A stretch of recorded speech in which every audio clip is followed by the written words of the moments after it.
5 বছৰৰ ৰাজনীতিৰ কাৰণে মোৰ গাদীৰ স্বাৰ্থৰ কাৰণে মই বড়ো অবৰক ডিভাইড কেতিয়াও নকৰোঁ। বড়ো অবৰো কৰি মই ৰাজনীতি কৰিব বিচৰা নাই। পৃথ্বীৰাজ নাৰায়ণ দেৱমেছে কোকৰাঝাৰ লোকসভা সমষ্টিত নিৰ্বাচনত অৱতীৰ্ণ হ'ব, ইলেকশ্যন খেলিব, কিন্তু GSP বা অনাবৰৰ পৰা নহয়। মই এজন যুৱ চাম, যুৱ ল'ৰা, ইউথ হয়, আপোনালোকৰ সন্তান হিচাপে আশীৰ্বাদ বিচাৰিছোঁ। জাতীয় লোকসকলক গিনিপিক সজাই যিসকল অজনজাতীয় লোকসকলক কেৱল ভোটৰ স্বাৰ্থত বড়োলেণ্ড হ'বলৈ নিদিওঁ, বড়োলেণ্ড মই জীয়াই থকালৈকে কেতিয়াও নহয় বুলি হাগ্ৰামা মহিলাৰীয়ে কৈছিল, সেইবিলাক অজনজাতীয় লোকৰ সন্মুখত কি ভাবে, কি মুখ দেখুৱাই হাগ্ৰামা মহিলাৰী ডাঙৰীয়া এইবাৰ 2024 চনৰ MP ইলেকশ্যনত তেওঁলোকে ৰাইজৰ ওচৰত ভোট খুজিবলৈ যাব। আৰু অৱশেষত এটাই কথা ক'ব বিচাৰোঁ, বহুটোৱে ভাবিছে যে পৃথ্বীৰাজ নাৰায়ণ দেৱমেছে হয়তো GSPৰ পৰা খেলিব। বহুতে ভাবিছে যে নৱশৰণীয়াৰ যিহেতু ST চাৰ্টিফিকেটখন কেঞ্চেল হ'ল, পৃথ্বীৰাজ নাৰায়ণ দেৱমেছে এইবাৰ অবৰৰ পৰা খেলিব, অজনজাতি চেণ্টিমেণ্ট লৈ অবৰো বা অনাবৰো নাম লৈ GSPৰ পৰা খেলিব ইলেকশ্যনটো। কিন্তু স্পষ্টভাৱে মই কওঁ, পৃথ্বীৰাজ নাৰায়ণ দেৱমেছে কোকৰাঝাৰ লোকসভা সমষ্টিত নিৰ্বাচনত অৱতীৰ্ণ হ'ব, ইলেকশ্যন খেলিব, কিন্তু GSP বা অনাবৰৰ পৰা নহয়। পৃথ্বীৰাজ নাৰায়ণ দেৱমেছে কোনো অনাবৰো GSPৰ পৰা নিৰ্বাচন নেখেলে। পৃথ্বীৰাজ নাৰায়ণ দেৱমেছে নিৰ্দলীয়ভাৱে ইণ্ডিপেণ্ডেণ্ট কেণ্ডিডেট হিচাপে ইলেকশ্যন খেলিব। কাৰণ মই এটাই কথা ক'ব বিচাৰিছোঁ, আজিৰ দিনত বহুত চিম্পল এটা কথা ক'ব গ'লে যে কোনোবা নন বড়ো মানুহে, কোনোবা অজনজাতীয় মানুহে কোনোবা এজন বড়ো লিডাৰক বা বড়ো পলিটিচিয়ানক ফটককৈ কৈ দিব পাৰে যে এই বড়ো লিডাৰবিলাকৰ কাৰণে বা বড়ো জনগোষ্ঠীয় নেতাবিলাকৰ কাৰণে নন বড়ো বা অজনজাতীয় লোকসকলৰ উন্নতি হোৱা নাই বা প্ৰগতি হোৱা নাই। কিন্তু মই ব্যক্তিগতভাৱে জানো যে আজিৰ দিনত বড়োসকলৰ কেৱল 10% বা 15% বড়ো মানুহৰে উন্নতি হৈছে। 10% 15% বড়ো মানুহে, 10% 15% বড়ো জাতিৰ মানুহে স্কৰপিঅ' ফৰ্চুনাৰ ইন'ভা কিনা মানেই, 10-15% বড়ো জাতিৰ মানুহে বিল্ডিং বনোৱা মানেই বড়ো জাতিৰ উন্নতি হোৱাটো নুবুজায়। আজিৰ দিনতো NDFB ভাইবিলাকৰ কেছ চলি আছে। আজিৰ দিনতো NDFB যিসকলে মূল অতীত উভতি আহিছিলে তেওঁলোকৰ কোৰ্টত তাৰিখৰ পিছত তাৰিখ পে তাৰিখ আজি হৈ আছে, কিন্তু তেওঁলোকৰ কেছ উইথড্ৰ হোৱা নাই। আজিৰ দিনত আপুনি বিভিন্ন বড়ো অঞ্চলত যাওক, যে নন বড়োৱেতো বড়ো লিডাৰক গালি দিব পাৰে যে বড়ো লিডাৰৰ কাৰণে আমাৰ একো উন্নতি হোৱা নাই। কিন্তু সেইবিলাক বড়োৱে কাক গালি দিব?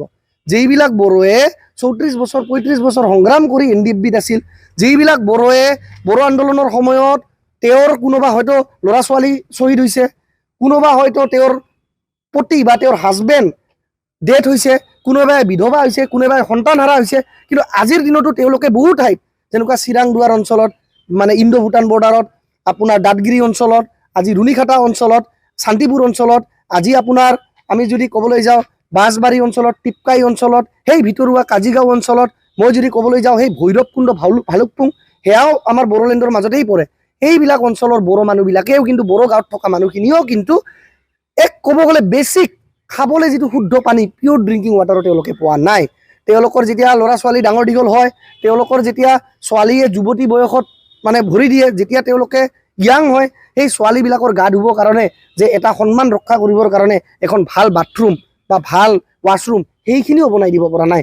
পুৰণা দখনা, পুৰণা শাৰী, পুৰণা মেখেলা, কোনোবা পুৰণা চাদৰ, কোনোবা এই গুৱা গাছ, তামোল গাছ, গৈ গাছৰ ঢুকুনা, সেই তামোল গাছৰ ঢুকুনা পাত দিহে তেওঁলোকে এটা সৰু সুৰা বাথৰুম বনাই দিয়ে যে ছোৱালীগৰাকীয়ে যাতে মানে ভালকৈ গা ধুব পাৰে, যাতে সন্মানটো ৰক্ষা হয় ঘৰখনত।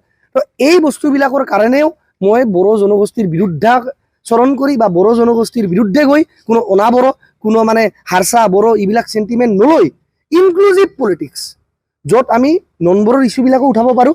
য়েছ, non Bodos are dominated in Bodoland territorial region or Bodoland region from long time. এইটো সঁচা কথা যে অজনজাতীয় লোকসকল বা অবড়ো লোকসকল BTC অঞ্চলত বিভিন্ন যুগ যুগৰ পৰা ইয়াতে লাঞ্ছিত, বঞ্চিত বা প্ৰতাৰিত হৈ আহিছে, বা তেওঁলোকৰ বিভিন্ন দাবী, তেওঁলোকৰ আশা আকাংক্ষাবোৰ পূৰ্ণ হোৱা নাই। কিন্তু সেইটো মানে এইটো নুবুজায় যে কেৱল বড়ো মানুহৰে উন্নতি হৈছে, নন বড়ো মানুহৰ একো হোৱা নাই। আজিৰ দিনতো কৈছোঁ নহয়, হোৱা নাই। কিন্তু সেইটো মানে এইটো নুবুজায় যে কেৱল বড়ো মানুহৰে উন্নতি হৈছে, নন বড়ো মানুহৰ একো হোৱা নাই। আজিৰ দিনতো কৈছোঁ নহয়, 10-15% মাত্ৰ 100 জনৰ 10 বা 15 জন বড়ো মানুহৰহে বা ট্ৰাইবেল মানুহৰ হয়তো গাড়ী ঘৰ বা ডাঙৰ ডাঙৰ বিল্ডিং হৈছে।